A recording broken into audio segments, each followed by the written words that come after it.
Bonjour chers abonnés, bonjour à vous, bonjour à tous.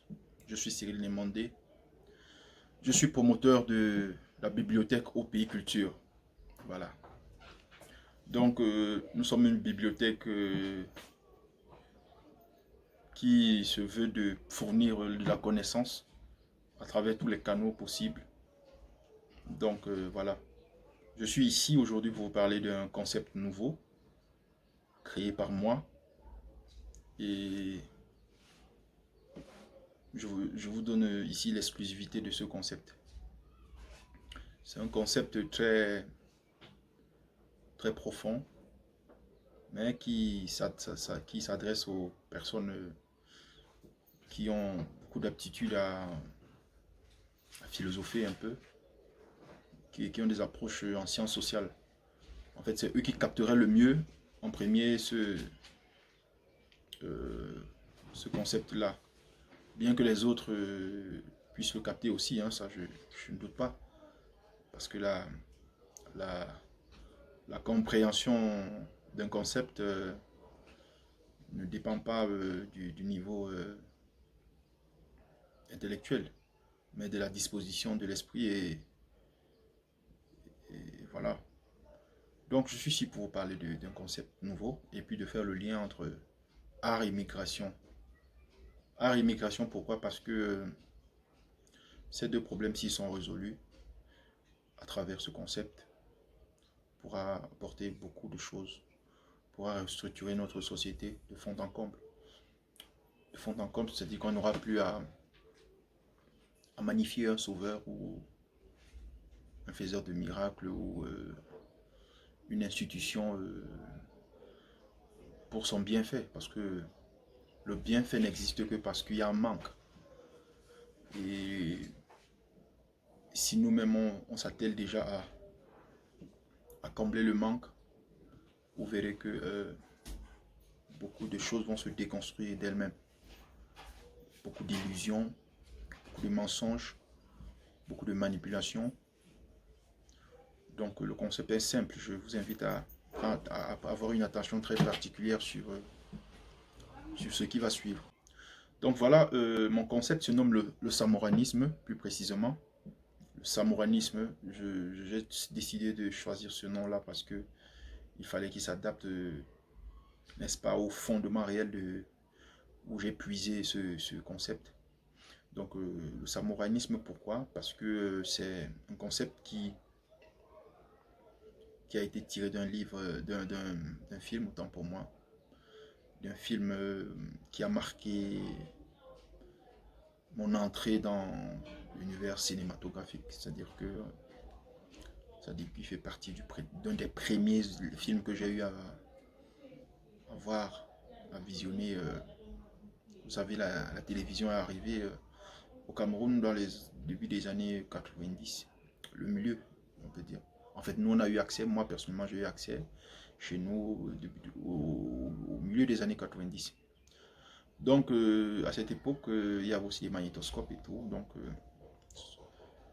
il y avait des bandes de films. Et l'un des premiers films que j'ai vu à visionner se nommait Les 7 Samouraïs. Et aussi, beaucoup d'années plus tard, j'ai eu à lire des ouvrages, un auteur comme Dostoïevski, son ouvrage L'idiot. Et j'ai essayé de faire les liens. Et ça m'a amené à à créer, tant pour moi, et à concevoir ce concept. Donc, je dirais déjà, en parlant du film proprement dit que je vous invite à regarder, qui peut paraître banal parce qu'il y a des scènes qui sont simples, ordinaires, mais moi personnellement, j'ai pu décrypter tous les codes du film. J'ai pu tirer l'essentiel que ce grand réalisateur qui s'appelle Akira Kurosawa a pu bien injecter dans ce film. Je dirais déjà que le film en lui-même, il a été, quand on est dans l'historique du film, le film a été réalisé en 1957, voilà, autour de cette année-là. Et le film parle d'une histoire des 7 samouraïs. Sauf que à cette époque, le Japon, parce qu'il faut rappeler que le film, c'est un film japonais. Sauf que le Japon, à cette époque-là, avait une montée de- En fait, il y avait ce qu'on appelle les héros. Les samouraïs, c'était des héros, vous voyez. C'était des personnes, des sauveurs, des gens qui venaient toujours à la rescousse, qui étaient applaudis, qui étaient acclamés par la population. Mais sauf que à bien comprendre, à bien regarder, ces samouraïs étaient n'existaient que parce que les peuples faisaient la guerre. Vous voyez, tout un paradoxe. C'est-à-dire, dans le fond, les samouraïs n'existaient que parce que les peuples se faisaient la guerre. Et maintenant, ils étaient comme des justiciers qui venaient et tranchaient les problèmes et combattaient les injustes, combattaient pour les injustes, pour les justes contre les injustes. Et ils ont commencé à être magnifiés, idolâtrés. Et voilà que Akira Kurosawa, réalisateur des 7 samouraïs, présente le Japon et les samouraïs sous un autre angle. C'est-à-dire, à savoir un Japon où les peuples ont appris à discuter, à se parler sans faire la guerre. Et aussi, les villages ont appris à s'entendre, à partager les récoltes pour toute l'année jusqu'aux nouvelles récoltes, avec un niveau élevé de la tolérance, des échanges, des idées. C'est-à-dire que c'est pas qu'il n'y avait pas d'opposition ou que tout le monde s'entendait, non, c'est juste que les gens avaient dissocié les idées aux personnes. C'est-à-dire que les gens étaient capables de discuter, d'avoir des idées contradictoires, mais ils avaient intégré que c'est à partir d'une contradiction, d'une rhétorique, d'une dialectique que naissait le vrai. Que s'il y avait discussion, c'est parce qu'il y avait des angles de vue différents et que l'autre n'était qu'un instrument pour parvenir à faire émerger le vrai. Donc, ce concept-là a été intégré par les populations, par les peuples, et ce qui fait que une discussion, parce qu'il faut dire, hein, toutes les guerres, toutes les mésententes, toutes les disputes, toutes les détestations n'émanent que des échanges. Tout part des échanges et des désaccords. Donc, sauf que dans ce concept, dans le film, ces désaccords sont comme un instrument pour parvenir au vrai. Et le désaccord de l'autre était la bienvenue. Contrairement à nos sociétés où, lorsque quelqu'un donne un point de vue, aussitôt qu'il y a une contradiction, cette personne pense que celui qui a contredit son idée est contre lui. C'est-à-dire, cette personne ne comprend pas qu'il n'y a que l'idée qui a été contredite. Et c'est pourquoi vous verrez dans les familles, dans les villes, dans les pays comme le nôtre, où des gens, sur une simple contradiction, une incompréhension, un sous-entendu, un malentendu, vous voyez que des gens puissent se détester, se faire la guerre, bagarrer. Vous voyez, il y a et c'est dû à plusieurs faits, en fait. C'est dû au fait que il y a, je vais faire le lien avec beaucoup d'ouvrages, hein, vous m'excuserez, mais pour une compréhension plus élargie, il faudrait faire beaucoup de liens. Parce que moi-même, pour comprendre complètement ce parcours on traversait, parce que ce que je dis là, c'est le problème central de notre société. Le langage, le dialogue. à toutes les échelles, hein. Et maintenant, la conception du sauveur, du roi, du héros, et toutes ces choses qui vont avec. Donc ici, je dirais que dans le concept de samouranisme, les personnes ont élevé le niveau de compréhension. Et aussi, élever le niveau de compréhension va avec la lecture, le langage amélioré et l'ouverture d'esprit. Donc ces trois choses permettent à ce que les interlocuteurs puissent, même avec des idées divergentes, conduire se cheminer vers quelque chose de plus grand, qui toujours n'est pas pour se retrouver, hein. Une discussion n'a pas pour but que les interlocuteurs tombent sur d'accord, mais d'enrichir le potentiel de chacun. Donc, j'entends souvent dire il faut qu'on discute pour se comprendre. Non, c'est pas ça la discussion. Une discussion, c'est un enrichissement. C'est-à-dire que si on ne bouscule pas les certitudes, on ne va jamais aller, on ne va jamais se dépasser, on ne va jamais comprendre les choses sous un autre angle. Donc voilà essentiellement ce à quoi une discussion devrait aboutir. Donc, pour revenir à notre concept, je voulais faire un saut tout à l'heure qualitatif sur un ouvrage que je vous conseille aussi de le lire, celui de George Orwell, 1984. En fait, en 1984, George Orwell nous présente l'Angleterre qu'il nomme la Novelande. C'est un pays qu'il a, mais c'est l'Angleterre en fait. Il nous nomme son pays à une époque où le pouvoir en place, pour avoir un contrôle effectif sur les masses, a réduit les mots. A réduit les mots, pourquoi? Parce que lorsque les mots sont réduits, les mots de l'alphabet par exemple, ou alors les mots dans un sens général, quand les mots sont réduits, une population a des difficultés à dire le vrai, à argumenter. Une population où des personnes ont des incapacités à s'exprimer, à extérioriser ce qui est vrai.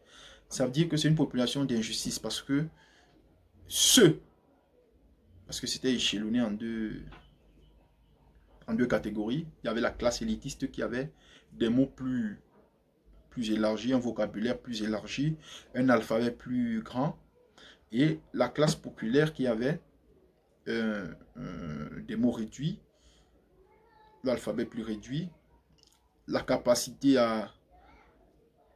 de lecture plus réduite. Donc, il en ressortait que ceux de la classe élitiste pouvaient facilement convaincre à partir des mots, facilement formuler déjà. Et ceux de la classe populaire étaient comme des personnes qui ont des difficultés à parler. Il n'y avait pas de différence entre eux et quelqu'un qui a des problèmes de parole. Parce qu'ils étaient incapables d'extérioriser leur vérité, d'extérioriser leur réalité. Et on la faisait pour eux. Donc, c'est un peu ça le fondement, les fondements des sociétés comme les nôtres.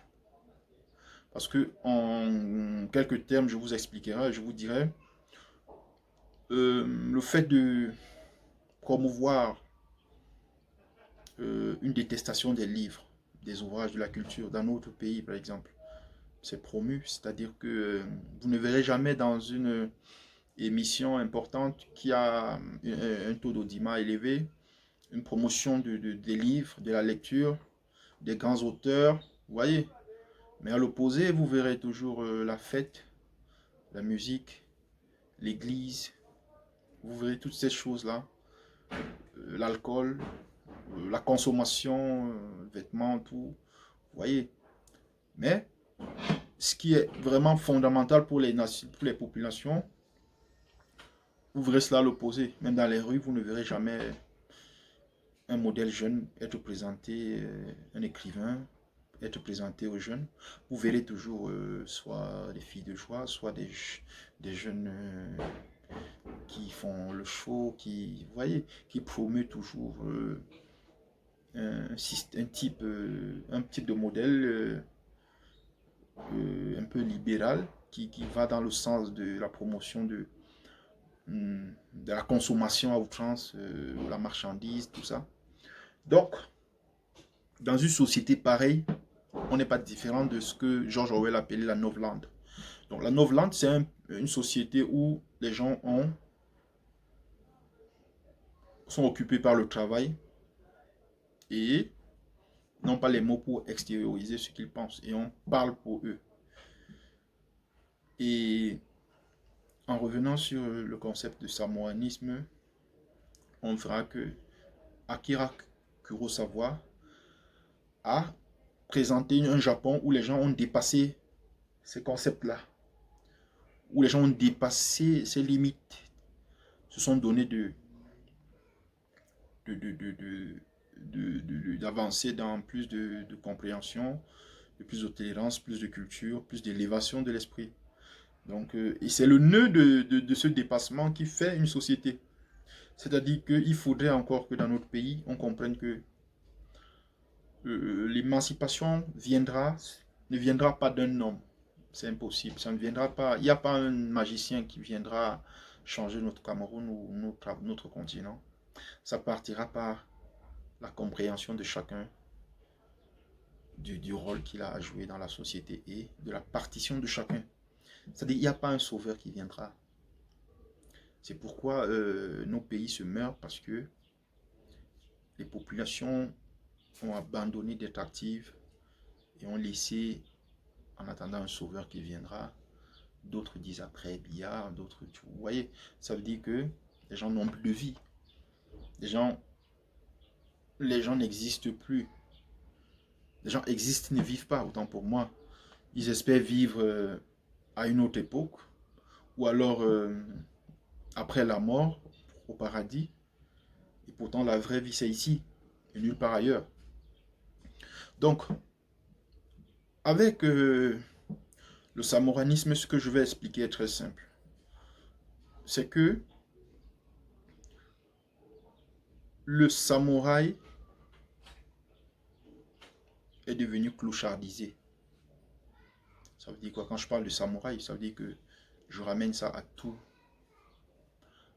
ceux qui sont présentés comme des gens indispensables, c'est-à-dire des institutions indispensables, des organes indispensables. Vous voyez? C'est-à-dire que des structures comme...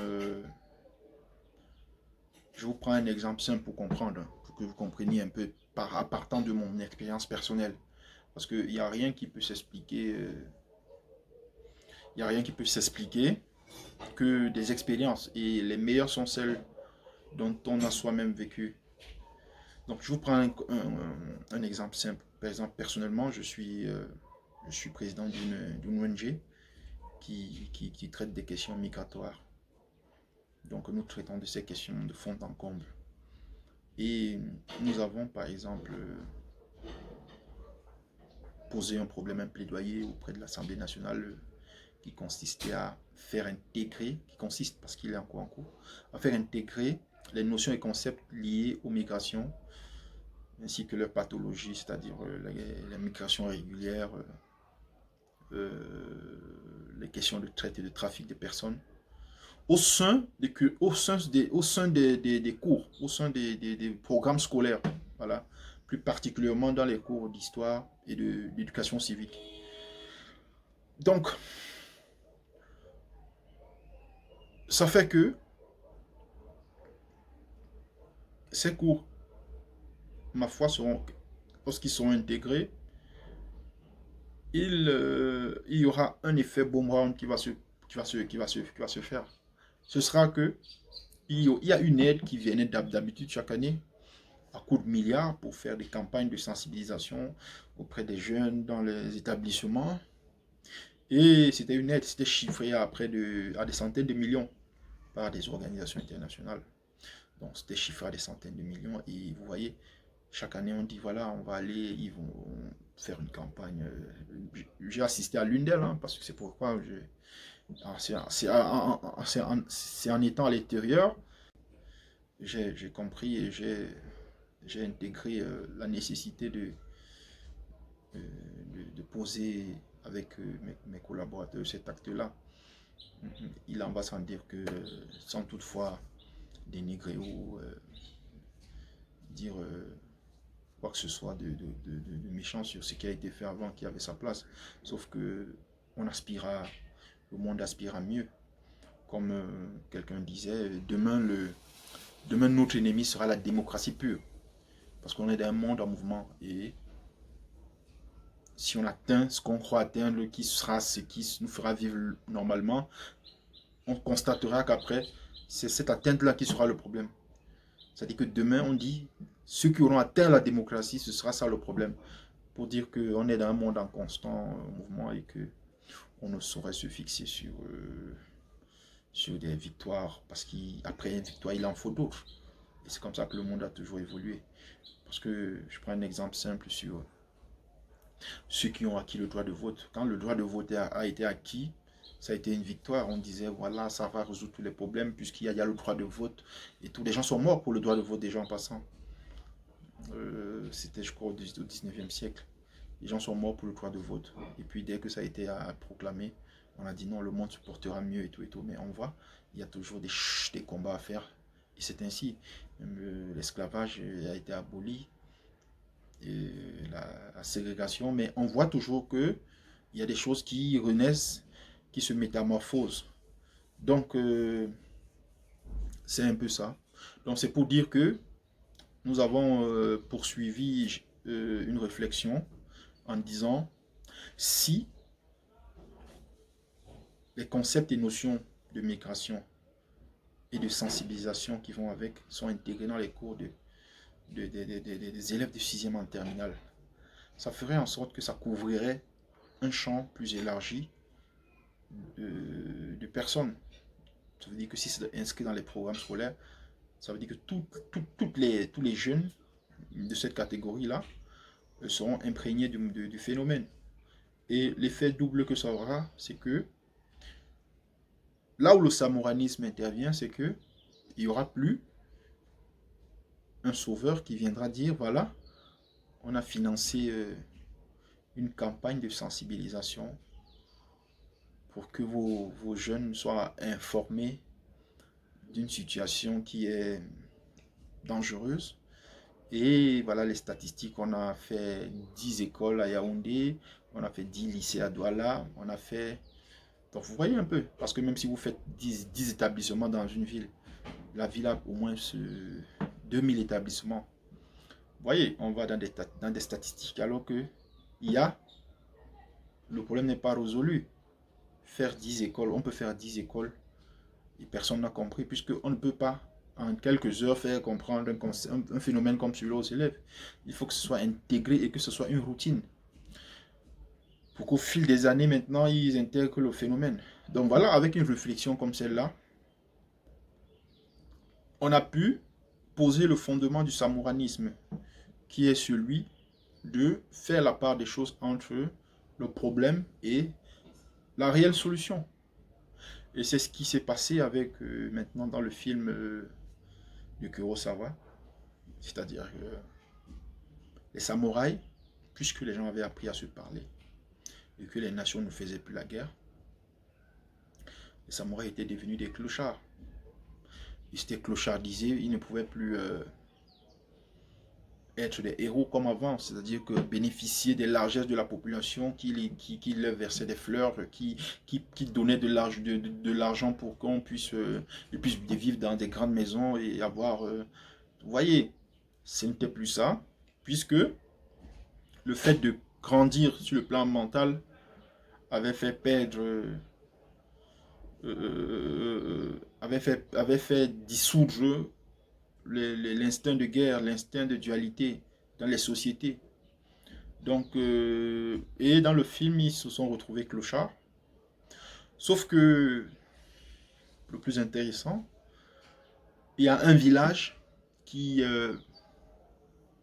devrait se faire attaquer parce qu'il, n'oublions pas, il y avait toujours des petits bandits qui, dans le film, ça c'est dans le film, hein, des petits bandits qui attaquaient toujours des villages pour prendre des récoltes et tout. Donc il y a un scénario important qui se passe, il y a un villageois qui, dans ses marches comme ça, dans la forêt, a entendu des bandits planifier l'attaque de son village pour un jour précis. Et ce jour-là, c'était le jour d'après les récoltes. Donc, et puis il est rentré vers son village, transmettre la nouvelle. Et les villageois ont dit, ont trouvé que il fallait urgemment résoudre le problème par anticipation. Ils ont réfléchi sur des barricades, sur plein de choses.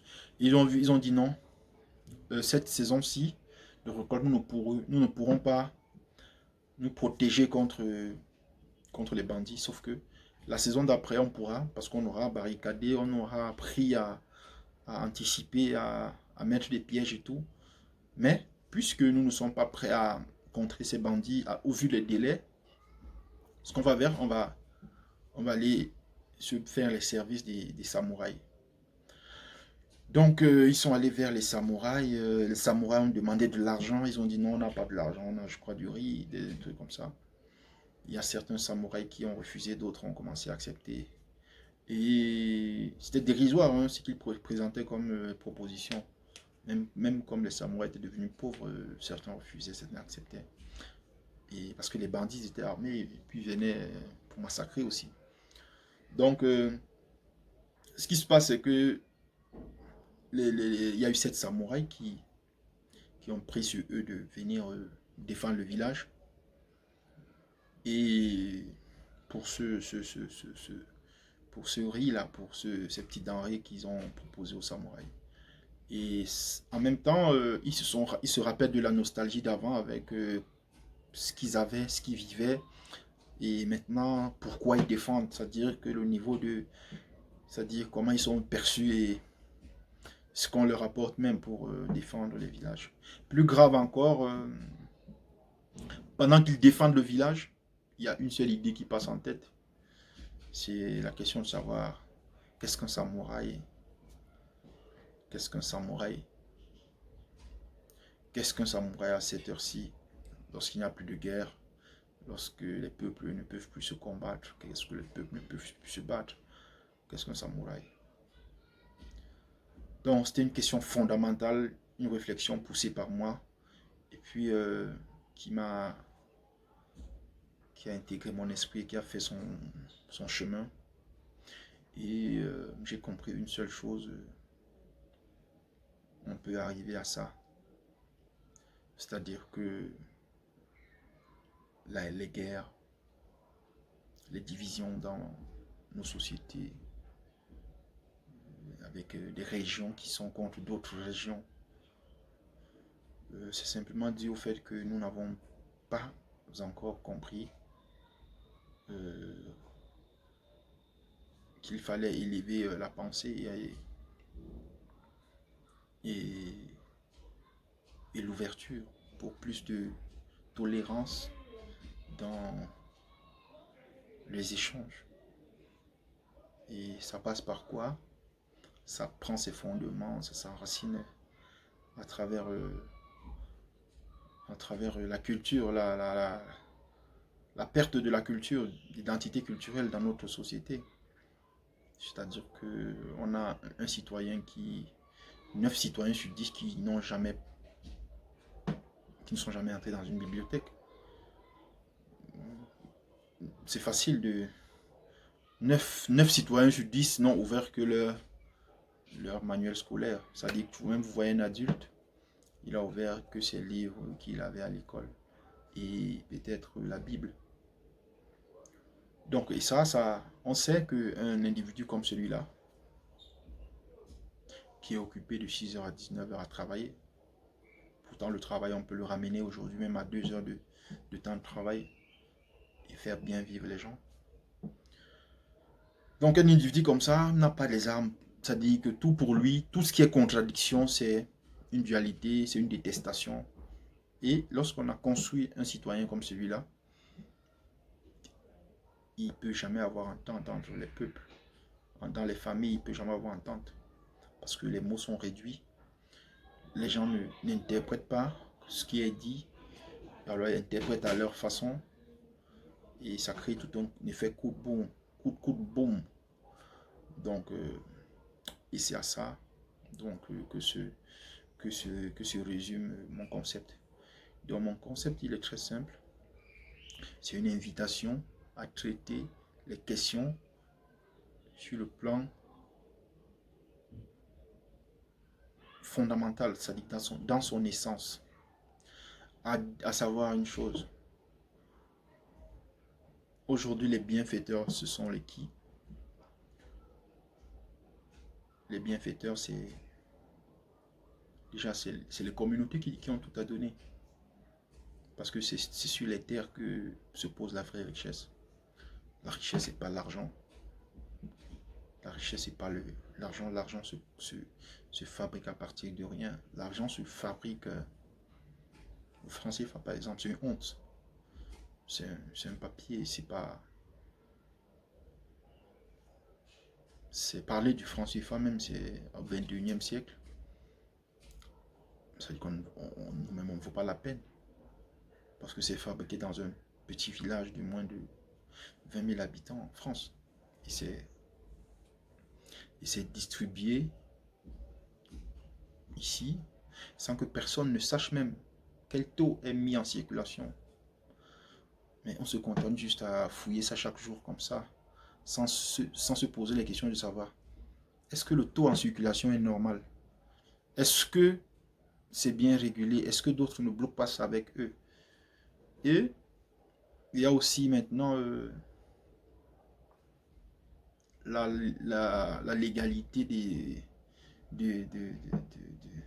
des actions qui sont illégitimes. Parce que une action peut être légale mais illégitime. Parce que la légitimité, c'est le bien commun. Ça dit que c'est l'équité. L'équité, ça veut dire que tout le monde a un même niveau d'égalité. Et c'est ça la justice. Donc, c'est ces questions-là qui ont attiré mon esprit. Et puis, j'ai posé cette réflexion-là. C'est-à-dire, concernant par exemple la libéralisation du commerce. Quelqu'un qui s'installe dans une ville, je prends un exemple banal, Bafoussam, et qui trouve des petits commerçants qui vivent, qui font leur commerce, ils font vivre leur famille, et qui de manière légale ouvre à lui seul une structure qui va casser la dynamique des petites autres et qui va engorger près de 75% des revenus des autres. C'est-à-dire que quelqu'un qui, par exemple, à Bafoussam, aspire 75% de la masse monétaire en circulation. Ce qu'il fait est légal parce qu'il a les impôts, il est légalement installé. Mais c'est illégitime. Illégitime parce que il est la cause de fractures dans les familles. Il est la cause de jeunes enfants qui ne seront pas bien nourris ou qui ne seront pas bien scolarisés, qui se retrouveront être des bandits. C'est-à-dire que l'action qu'il pose est légale, mais elle est pire que celle, je dirais même d'un criminel, parce qu'un criminel, il peut faire un crime sur un coup d'émotion ou je sais pas. Sauf que lui, il crée en masse des personnes déshumanisées. Et lorsqu'un être est déshumanisé, vous voyez, lorsqu'un être est déshumanisé, les propice à être, ça dit qu'il peut devenir n'importe quoi. Et avec une société de consommation où pour exister, il faut avoir. Vous voyez, c'est pas surprenant de voir des enfants de 13 ans qui se retrouvent en train de dernièrement, j'ai vu des enfants de 13 ans qui ont déterré des ossements humains pour aller vendre. Vous voyez, c'est ça une société comme celle-là, une société où c'est le néolibéralisme qui est instauré. C'est-à-dire que où on a libéralisé le commerce. Une seule personne avec les capitaux peut bloquer et décider de comment ça fonctionne. Donc, c'est ça. Et le comble de tout, c'est que ces mêmes personnes, maintenant, sont des samouraïs parce qu'ils viennent avec des solutions pour quelques conséquences de problèmes. C'est-à-dire que pour faire bonne figure, ils viendront dans les orphelinats qu'ils ont contribué. Parce qu'un orphelin, c'est quelqu'un qui a un parent, surtout une mère qui est décédée, de suite peut-être de pauvreté, de ceci. Donc vous verrez, ils viendront toujours dans les orphelinats à présenter les orphelins avec des sacs d'hérits qu'ils ont donnés. Et pour se faire bonne conscience. Pendant qu'ils cassent toute une dynamique qui existait dans une ville ou dans un pays, ça dépend. Donc maintenant, quand on veut ramener ceci à l'échelle internationale et toutes ces aides qui arrivent, vous verrez par exemple que là, il y a, si on a restructuré, si les choses ont été restructurées, que ce ne sont pas des aides en fait, c'est des perches pour tenir. Je vous prends un exemple sur ce qu'on est en train de mener comme plaidoyer. Chaque année, lorsque les Nations Unies disent, voilà, on a investi tel nombre de sommes pour régler un problème comme celui de la migration. Et pourtant, le problème lui-même ne se règle pas. Le problème lui-même ne se règle pas parce que les jeunes partent toujours. Et si aujourd'hui les jeunes ne partent pas, c'est parce que la Libye, les frontières sont fermées. Mais ouvrez une autre frontière et vous verrez tout le monde partir. Donc ça veut dire que chaque année, il y a un chiffre qui est présenté, il y a des statistiques, et tout cela devient une redevabilité. Parce que en fait, lorsqu'ils font ça, vous ne pouvez rien les refuser. Parce que c'est eux qui pilotent déjà toutes les autres institutions. Rappelez-vous déjà, le FMI, la Banque mondiale, c'est des institutions qui sont diligentées par les Nations Unies. Lorsqu'ils nous ont demandé de réduire le nombre de fonctionnaires, le nombre de médecins et d'enseignants au milieu des années 80, imaginez-vous un peu ce que ça pouvait représenter pour un jeune pays comme le nôtre qui était en train de se construire. Un impact sur le plan négatif. Jusqu'à aujourd'hui, on paye cher le coût. Parce qu'un pays qui se construit avait besoin de ces gens. Avec une population qui montait. Il fallait des médecins pour soigner des gens. Il fallait des enseignants pour éduquer, pour enseigner. Sauf que le FMI et la Banque mondiale ont dit, pour être compétitif, il faut non seulement diminuer ces gens qui soignent et qui enseignent, et aussi produire ce qui va se vendre sur le marché international. Et c'est comme ça notre pays s'est complètement détruit. Donc, voilà l'origine du mal. Et tous ces politiciens qui prétendent avoir la science infuse, moi je leur dis une chose, aucun d'eux n'aurait pu redresser ce pays lorsque des institutions comme celle-là avaient pris sur elles d'imposer cela à notre plus jeune État qui avait à peine une trentaine d'années. Et aujourd'hui, il est de dire une chose. Le problème, il est au niveau international, le problème du Cameroun, que ce soit la crise anglophone. C'est la France et l'Angleterre qui peuvent résoudre ce problème. Que ce soit la pauvreté, que ce soit l'indépendance réelle, que ce soit la forme d'éducation, que ce soit le problème de la monnaie. C'est au niveau international. Nos problèmes ne sont pas internes. Sauf que il s'arrange à ce qu'il y ait quelqu'un qui soit assujetti. Ainsi que aujourd'hui, lorsque nous regardons la situation sociopolitique de notre pays, nous constatons que on ne vit que de l'aide. Nous sommes un pays pauvre. C'est ce qui est présenté. Parce qu'on vit de l'aide. Mais Ça veut dire que c'est les samouraïs qui viennent nous aider. Vous voyez? Mais le samouraï nous aide par quoi et comment? Le samouraï nous aide en nous apportant de l'argent. Mais l'argent, c'est pas la richesse. Pour que l'argent soit richesse, il faudrait qu'il soit transformé en capital. Et qui contrôle la masse monétaire en circulation, qui décide, qui contrôle. Donc vous comprenez que l'aide, l'argent, c'est pas une aide. Au contraire, c'est un outil d'asservissement parce que il faut comprendre une chose. À l'époque antique, de la Grèce antique, lorsqu'un peuple était assujetti, il leur était imposé une monnaie. C'est à partir de cette monnaie et l'éducation qu'on contrôlait un peuple en disant, en sachant que les colonisateurs sont ceux qui fabriquent cette monnaie. Et c'était une façon de prendre le travail des autres et les richesses des autres sans pouvoir travailler, c'est tout. C'est pour ça que l'argent a été créé. Donc, imaginons que demain, ces institutions internationales, entre guillemets, ne puissent plus nous apporter une aide. Que pourront-ils faire en retour? Rien. Ils ne pourront plus s'accaparer de nos terres.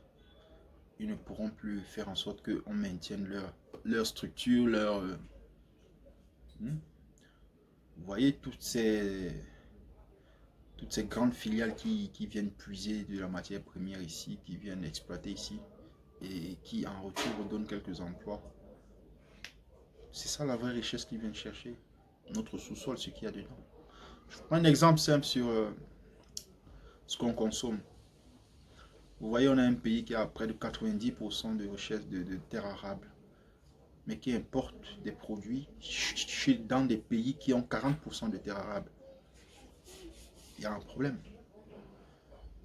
Il y a un problème parce qu'aujourd'hui, pourquoi? Parce que décision que la Banque mondiale nous a imposée, c'est-à-dire que la Banque mondiale et le FMI ont décidé pour nous, au milieu des années 80, a fait en sorte que les producteurs, les agriculteurs locaux qui cultivaient assez de vivres saisonnières, maïs, plantain, patates, tout ce que vous savez, qui étaient des cultures saisonnières et qui alimentaient tous les marchés. Ça veut dire que à l'époque, vous pourriez avoir un régime de bananes à 100 francs. Aujourd'hui, ils ont abandonné ces cultures pour faire des cultures d'exportation, cacao, café. Et en retour, l'argent est au centre de tout, même dans nos villages. Avant, nos campagnes étaient des lieux de paix où l'argent s'en foutait. On pouvait vivre là-bas, manger bien, vivre bien, dormir bien, échanger même des produits. Aujourd'hui, vous allez au village, tout est centré sur l'argent. Les gens qui vivent au village ont faim parce que ils n'ont pas modernisé déjà. Ils n'ont pas les outils pour moderniser l'agriculture. Et en plus de cela, ils ont abandonné les cultures vivrières pour des cultures d'exportation. Donc voilà, le problème, il est simple. Je vous prends un simple exemple. Chaque année, on importe près de 100 milliards de friperies au Cameroun. Près de 100 milliards de friperies au Cameroun. Imaginez qu'en un an, on puisse dire aux vendeurs de friperies, voilà, on va vous reverser peut-être 20 milliards pour que vous vous tournez vers les métiers. Vous prenez vos produits plutôt maintenant chez des couturiers locaux pour les revendre. Et maintenant, on renforce aussi les couturiers locaux avec plus de formation, plus de matériel. Et on fait comprendre à la population maintenant qu'elle devrait s'habiller avec hein, des vêtements locaux. Par exemple, une réforme comme celle-là. Beaucoup vont me dire, tu as Puma, non. Si tout est reformé, je n'aurai plus Puma, par exemple. Vous voyez.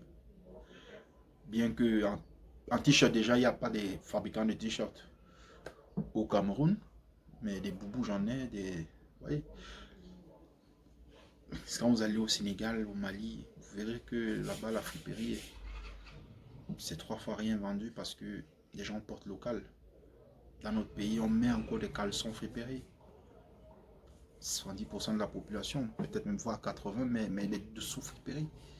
Donc c'est assez significatif sur le devenir d'un pays. Donc je dis, notre État, notre pays peut se remettre aussi facilement qu'il s'est défait. Il suffit juste que les gens comprennent que la nécessité qu'il y a de cesser déjà de servir un système capitaliste qui les impose de travailler de 6h à 19h, premièrement, et de consommer. Les gens devraient retourner à la campagne, retourner dans leur région, vivre à partir du produit de leur travail, créer leurs propres émancipations, créer même le modèle d'enseignement qu'ils veulent pour leurs enfants, et tout simplement en s'ouvrant vers plus de connaissances, vers plus de culture, c'est-à-dire que rendre par eux-mêmes accessibles des bibliothèques, ouvrir le champ de compréhension, et c'est ça qui va résoudre le problème. Vous verrez que le samouraï n'existera plus, le samouraï sera clochardisé, parce que lorsque ces institutions ne pourront plus nous apporter de l'aide, on pourra leur dire ce qu'on veut, ce qu'on pense, sachant qu'on n'a rien attendu, et on aura raison sur eux. Ça se passe sur toutes les échelles. Aujourd'hui, le ministère de la Culture, il a un budget, il a le dernier budget de... Et tandis que le ministère des Armées a tous les budgets. Mais le ministère des Armées a tout le budget, pourquoi? Parce que les gens ne savent pas se parler, parce qu'il y a des bandits, il y a des voleurs, il y a des gens qui font la guerre aux nous, il y a des coupeurs de route, il y a Boko Haram, il y a... Mais tous ces problèmes-là finiront toujours par se résoudre à partir autour d'une table, vous voyez. Ça veut dire que c'est le dialogue, c'est la discussion, c'est l'ouverture, c'est la tolérance, c'est ça, c'est ces choses-là qui finiront par résoudre, par le dialogue, c'est ça qui finira par, qui résout tous les problèmes du monde. Donc il y a lieu de commencer par la fin, c'est-à-dire que restructurer, donner aux hommes les clés pour qu'ils puissent dialoguer et enrichir leur point de vue, tout simplement. Parce que c'est regrettable que dans des universités au Cameroun, il n'y ait pas de bibliothèque. Vous voyez, on construit un sujet qui écoute quelqu'un, un professeur avec un haut-parleur, qui écoute un professeur et qui récite ce que le professeur a dit, mais qui ne fait aucune recherche dans le fond. Donc, c'est pourquoi vous voyez, avec l'aide des médias, tous ces gens qui n'ont rien compris, qui récitent, qui travaillent à maintenir un système qui a servi, sous prétexte qu'eux, ils ont fait des études. Mais quelles études ils ont fait? Il n'y a pas d'études. Il n'y a pas d'études là. Il n'y a pas à se vanter d'être docteur en ceci, docteur en cela-ci. Déjà, je dirais une chose fondamentale. Ne vous laissez pas impressionner par ces gens-là. C'est des perroquets. Il faut savoir que le savoir, c'est l'intérieur. La connaissance, elle est interne. Vous voyez, ça ne vient pas de dehors. Ça dit, c'est pas ce que tu apprends, c'est pas un professeur qui va te rendre intelligent. C'est toi qui vas extérioriser ton intelligence parce que tu nais avec. Maintenant, il y a des facteurs externes qui peuvent permettre à ce que ça s'extériorise ou que ça s'anesthésie. Donc c'est tout. Socrate, par exemple, il n'avait pas... Il était quoi? Il disait quoi? La maïotique, c'était quoi? Il disait qu'il était un accoucheur, comme sa mère. La maïotique, ça vient de la déesse Maya, qui était la sage-femme, la déesse de l'accouchement. C'est-à-dire que Socrate disait que ce qu'il sait, ce qu'il ne sait rien. Mais la faculté qu'il avait, c'était de faire accoucher les esprits. C'est-à-dire qu'il ressortait en toi ce qu'il y avait de plus grand en toi, mais qui était enfoui en toi. Vous voyez? Et vous allez voir aujourd'hui tous ces docteurs, entre guillemets, qui n'ont rien produit, n'ont permis aucune émergence d'une intelligence. Mais ils n'ont que la rhétorique basée sur un complexe de supériorité, toujours à vouloir dire ce qui est. C'est des pharisiens comme dans la Bible. c'est-à-dire des personnes, le Christ les a taxés comme des personnes étant, comme des personnes qui, euh, c'est-à-dire c'est des routes, c'est des sépulcres enfouis sous des routes et qui se prennent pour des guides de la vie et sur lesquels on marche sans savoir. C'est ça. C'est-à-dire que c'est des gens qui sont extérieurs. C'est-à-dire que c'est-à-dire qu'ils lavent l'extérieur du plat, comme le Christ disait, et puis dans l'intérieur est plein de rapines. Donc c'est un peu ça.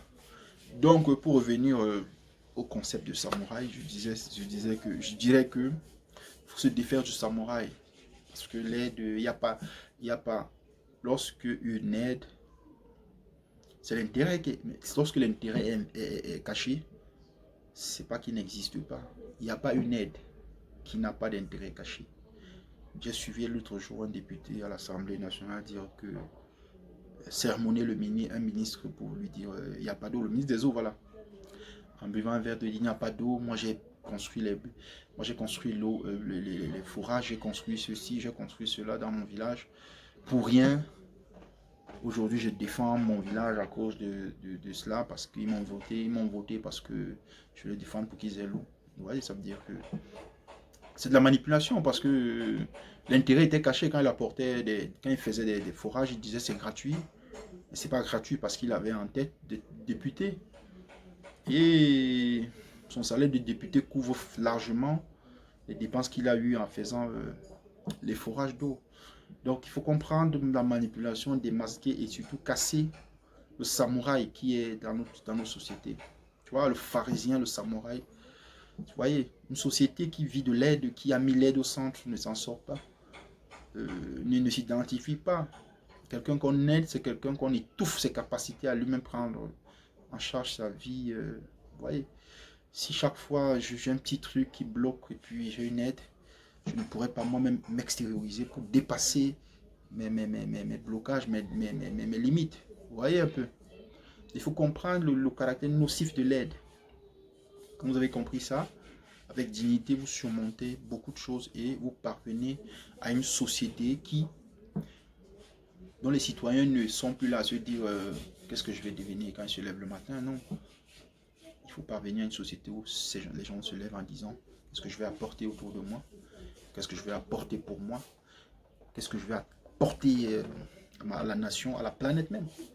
Parce qu'il faut savoir une chose encore plus importante, c'est que aujourd'hui on a mis une société libérale, on a libéralisé le commerce.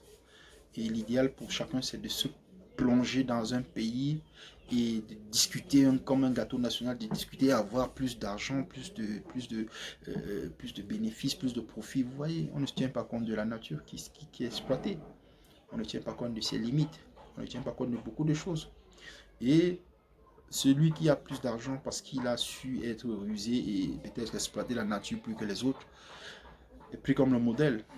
Celui qui travaille de 6h à 18h peut-être à détruire la nature pour gagner de l'argent de manière légale, se trouve comme un modèle. Mais moi je dirais une chose, il y a ceux qui ne font rien, qui tirent de la nature le petit peu qui leur sert à eux, qui ne font même pas des réserves pour demain. Ce n'est pas des idiots, c'est des gens qui respectent la nature. Et ils sont plus importants pour cette société que tous ces milliardaires qui passent tout le temps à couper des arbres. Donc il faut comprendre déjà l'idéal pour un pays, pas pour soi, pas pour sa petite personne, parce que quelles que soient les richesses on aura emmagasinées, c'est rien du tout. Tant qu'il n'y a pas des hommes qui ont compris, on ne mènera nulle part. Quand je pense à tout ce qu'on nous présente comme infrastructure, c'est alarmant pour un pays qui n'a pas compris. Lorsqu'on construit des ponts, on se vante avec des ponts et des routes alors que les citoyens n'ont même pas de bibliothèque.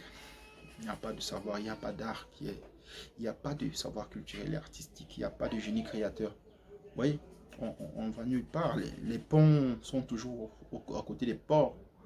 Hein? Des ports pour évacuer les marchandises. C'est pour ça, c'est pas pour...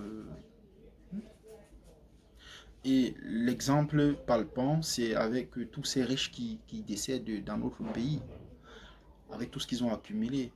Ils ont accumulé de la richesse, mais la valeur humaine, le capital humain est vide. Vous voyez, ils ont accumulé la richesse, Mais il n'y a pas la richesse humaine. Les enfants se divisent, ils ne savent pas développer, ils ne savent pas créer. Vous voyez? Et il n'y a pas un seul riche dans ce pays qui lorsqu'il n'est plus là, il n'y a pas de division, il n'y a pas sa chute et tout. C'est une honte. Et il faut s'inspirer de ça. Il faut regarder la fin de ceux que vous prenez comme modèle pour comprendre qu'il n'y a pas de vrai, il n'y a pas de réelle émancipation à travers eux. Parce que si c'était des modèles de réussite comme on prétend, c'est que ça se suivrait. Mais je vous invite à regarder les gens qui vivent modestement dans ce pays et qui vont... Pas beaucoup de paysans, hein. Il y a des paysans là qui ont des capacités de dépassement, qui comprennent la nature, qui respectent la nature, qui ont des cultures de livres et des dépassements, qui n'ont pas qui ne se collent pas sur le front des étiquettes de docteurs et tout, ou de richesses matérielles quelconques, mais qui transmettent des vraies valeurs à leurs enfants. Vous ne les verrez jamais pour des futurités. Donc je dirais en quelque sorte pour conclure que notre pays peut se redresser. Il faudrait juste que beaucoup de gens s'ouvrent. Ils s'ouvrent à la compréhension des choses. Et nous espérons aussi que nos prochaines